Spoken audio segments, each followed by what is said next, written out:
because over 40 years, Dre has been my best friend, and we particularly spent a lot of time together at the apartment that Dre shared with his grandma, Nanny, in Lincoln about 30 years ago.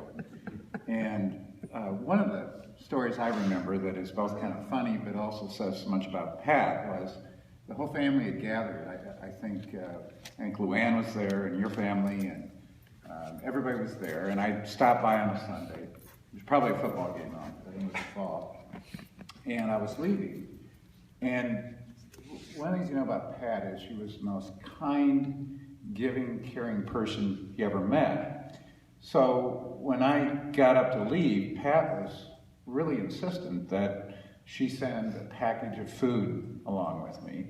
And I said, no, Pat, no thank you. And we'd gone back and forth a couple of times because Pat didn't give in easy. I mean, she was going to help you and give you something. And finally, a kind of a weary voice came from the other room, and it was Ron. And he said, take it, Chuck.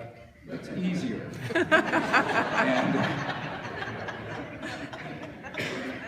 And as Matt pointed out yesterday, you know, it was just good advice.